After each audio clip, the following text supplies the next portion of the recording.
Let's begin the ceremony.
and I'd choose you.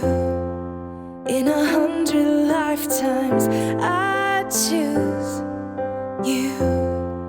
In 100 worlds, I'd find you. And I'd say I do for the rest of my life. With all that I have, I do. And I will, when the sky is falling, I promise you I'm all in, no turning back. And every day, every moment, every breath you take,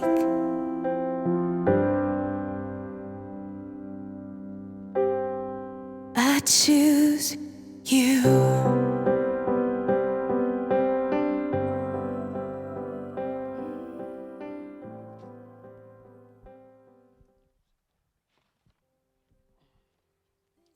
Good afternoon, ladies and gentlemen, friends and relatives of the bride and groom. My name is Gary. I have the distinct honor and the great privilege of officiating today. And I have a favor to ask of you, and that is, during this ceremony, send all the positive energy you can muster to Stephen and Elizabeth. And I think I see a few people of my generation out there. You send good vibrations. And by the way, happy Tu B'Av. Today is Tu B'Av, the 15th day of Av according to the Hebrew calendar. And the Hebrew calendar is based on the cycles of the moon. And Tu B'Av begins on the night of a full moon. And many ancient cultures believed that the full moon gives off positive vibes for romance, love, and fertility. This special day was a joyous holiday at the time of the temple in Jerusalem. And it begins the grape picking season, the harvest. I think that's why I was able to get them this morning for 99 cents a pound. On this day, the unmarried girls of Jerusalem dressed in white garments and went out to dance in the light of the full moon in the vineyards. By doing this, they were signaling their eligibility for marriage. And the unmarried men would go to the vineyards as well in hopes of finding themselves a bride. Sounds like more fun than Match.com. Today, Tu B'Av is celebrated in Israel as a modern Jewish Valentine's Day with ancient roots. Many people find this holiday an opportunity to celebrate love in its diverse expressions. It is considered to be a blessed day to get married, and that's what we're doing here today in this beautiful garden. Okay. Now, before we launch into the ceremony, we want to extend a very warm Colorado welcome to people who came a long way to celebrate with us today. Where is the delegation from Oregon? Yeah, well, let's hear it. Okay. Welcome, Oregonders. And Texans, where are you? Usually Texans are louder than that. We always welcome them to Colorado. We know how much you love Colorado. If you didn't love it, you wouldn't have bought it.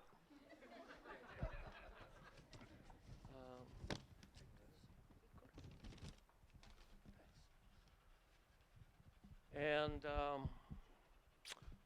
who gives the, don't forget, where are the Israelis? Hey, shalom. All right, who gives this bride in marriage today? Her mother-in-law. Thank you very much, Ray. You said that very well. That's the good news. The bad is it's the end of your speaking part. And we're going to start out with something that I always find the emotional highlight of a wedding. The bride and groom have some things of their own to say to each other. Who's going first?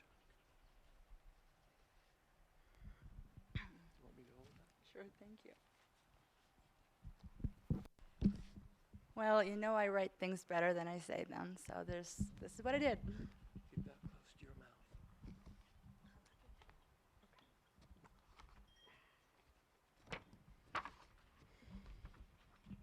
mouth. Stephen, my best friend and the man I love. On our first Valentine's Day, I made you a laminated card to put in your wallet with a message to cherish. The message it contains is timeless, and it goes like this. Love and hope are the anchors of life. They do not detain us to the ground. They keep us at safe shores and refuse to let us sink when the waves come. Love and hope remind us that when life's winds blow and seas get stormy, we all do best when tied to something solid and true. When I gave you that anchor necklace that you've been wearing around your neck ever since, I promised you that I will always be your anchor. I'm here today to make that promise to you again in front of our beloved families and friends. This is my eternal oath to you. I promise to always be your anchor, your wife, your best friend, your partner, hand in hand. I promise to always keep you at the safe shore, rain or shine, and I'll pick you up if the current drags you away. Whatever life brings on board, know that we are on the same boat, and I'll always be your faithful sailor. You made the sun shine over the cloudiest of skies and show me that indeed love and hope are something solid, something true. I'm honored to be yours. I love you.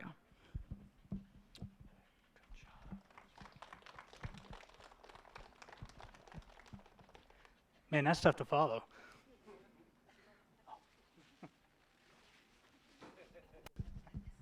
Good timing.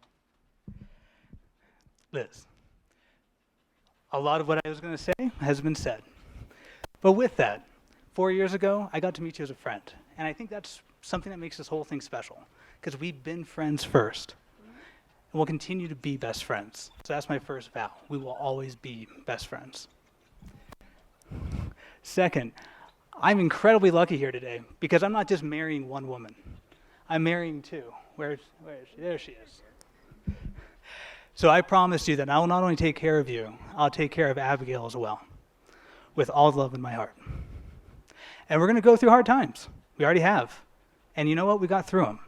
And I promise through hard times, good times, richer and poorer, I'll love you.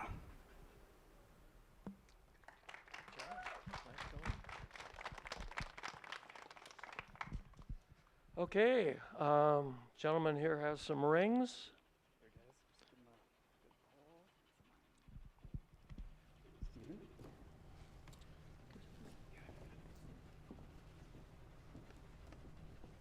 Now, these rings today are bright and shining.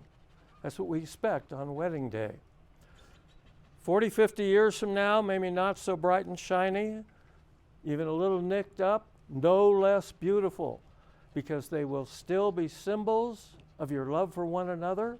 And I hope every time you become aware of that ring on your finger, you think back to what you said to each other today and you renew those vows in your hearts. So we'll let you go first, Stephen. If you, well, you've got the mic, so you'll go first. Okay. All right, repeat after me, please. I With shall. this ring, I take you, Stephen, With this ring, I take you, Stephen, for my husband. for my husband. As the ring encircles your finger, As the ring encircles your finger, I encircle you I encircle you with my enduring love. with my enduring love. Put it on him.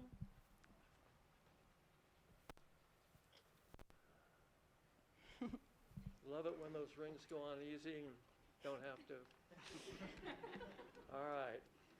With this ring, I take you, Elizabeth, With this ring, I take you, Elizabeth, for my wife. for my wife. As the ring encircles your finger, As the ring encircles your finger, I encircle you I encircle you with my enduring love. with my enduring love. Put it on him.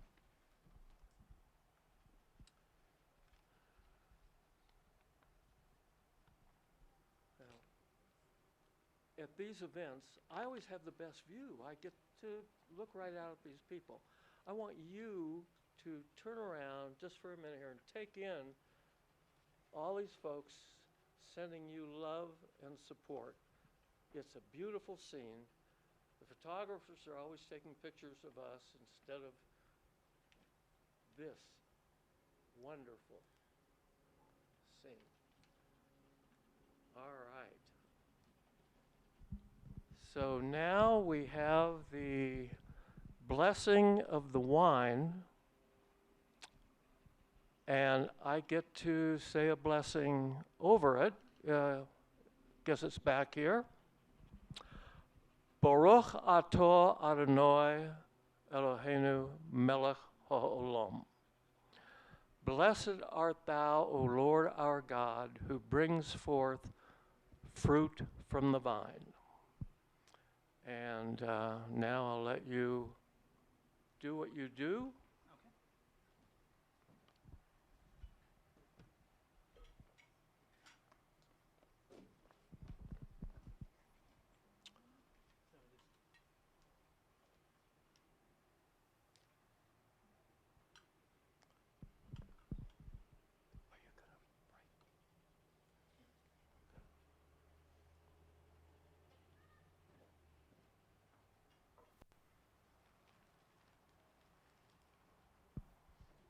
Stephen is going to break a cup.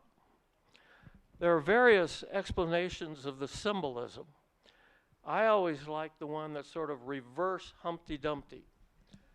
Once that cup, Humpty Dumpty fell off the wall and couldn't be put back together again. But here we're doing it in reverse. We're smashing the cup as a symbol of what?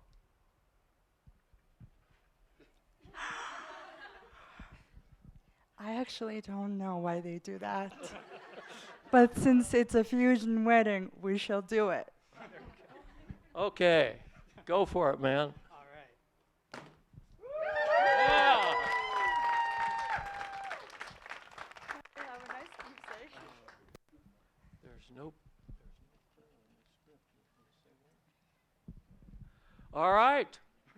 Bride has informed me we're at the moment of truth, where I get to exercise authority vested in me by the state of Colorado and say to you, Stephen and Elizabeth, as of now, you are husband and wife.